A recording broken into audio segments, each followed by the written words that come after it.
Hello everyone, আসসালামু আলাইকুম। Welcome back to my another mini blog. আপুদের বাসায় যাওয়ার পর থেকে এটাই হচ্ছে আমার মর্নিং ভিউ। সকালবেলা চোখ মেলেই দেখি আমার বাবা আমার সামনে বসে সুন্দর মতো খেলনাগুলো দিয়ে খেলছে, আর মাঝে মাঝে অনেক জোরে ডাক দেয়, আত্মা ওয়েক আপ। এভাবে মাঝে মাঝে চিল্লানোর পর কিছুক্ষণ পর আমি উঠে যাই। দেন ফ্রেশ হয়ে ব্রেকফাস্ট করতে চলে যাই। সকালবেলা খেলাম রুটি আর গরুর মাংস দিয়ে। তারপর গেলাম বাবাইকে খাওয়াতে। বাবাই আবার চিকেন অনেক বেশি পছন্দ করে, তাই ওর জন্য একটা লেগ পিস নিয়ে গিয়েছিলাম আর একটু ঝোল। তো এভাবে রুটিতে করে খাইয়ে দিতে গেলাম। বাবাই খেলো না, ও শুধুমাত্র লেগ পিসটাই খাবে। তো ওর হাতে দিলাম, মাশাল্লাহ অনেক সুন্দর মতো খাচ্ছিল। ও আবার চিকেন লেগ পিস অনেক বেশি পছন্দ করে, মাশাল্লাহ। তারপর বাবাইকে খাওয়ানোর পর ভাবলাম যে গোসলটা সেরেই নেই, রোদ থাকতে থাকতে চুল শুকিয়ে ফেলা যাবে। তো বেলকনিতে বসে আমি চুল শুকাচ্ছিলাম, আর আমার বাবা আমার সামনে এভাবে দৌড়াদৌড়ি করছিল, খেলছিল। বাবুকে দেখেই বোঝা যাচ্ছিল ও আসলে কত খুশি। আমার সামনে থেকে এক মুহূর্তের জন্য সরে নাই। ইভেন রাতের বেলা ঘুমানোর সময় ওর সাথে আমার ঘুমাতে হবে, না হলে ও ঘুমাবে না। দেন চলে গেলাম লাঞ্চ করতে।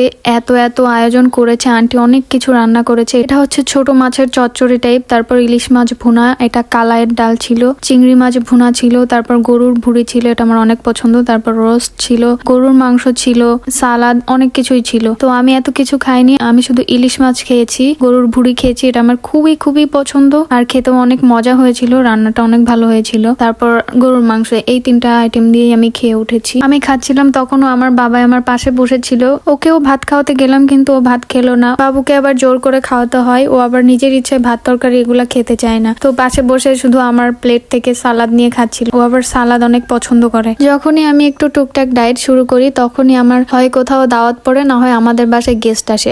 আর এই দুই সময়ে কিন্তু ভারী খাবারের আয়োজন বেশি করা হয়ে থাকে। এসব ধরনের খাবারই আবার আমার পছন্দের খাবার, তো না খেয়ে কি করব। তারপর সন্ধ্যায় আমি আর বাবা একটু খেলছিলাম। বাবুর জন্য যে খেলনা নিয়ে গিয়েছিলাম ওইগুলা ওর এত পছন্দ হয়েছিল যে ঘুমানোর সময়ও সাথে নিয়ে ঘুমাচ্ছিল। তো ঘুমানোর সময় যখন ওর খেলনাগুলা বালিশের সাইডে রেখে ঘুমাচ্ছিল, তখন ওর মধ্যে থেকে জিরাফটা মিসিং হয়ে যায়। তখন ঘুমের মধ্যে উঠে বলে, আত্মা আমার জিরাফ কোথায়, জিরাফ খুঁজে পাচ্ছি না। তো ওই রাতের বেলায় ওকে জিরাফ খুঁজে দেওয়া লেগেছে, তারপর আবার ঘুমিয়েছে। তো এই ছিল আমার বাবার সাথে হ্যাপি একটা ব্লগ। কেমন লাগলো কমেন্টে জানাবেন। সবাই ভালো থাকবেন, সুস্থ থাকবেন। আল্লাহ হাফেজ।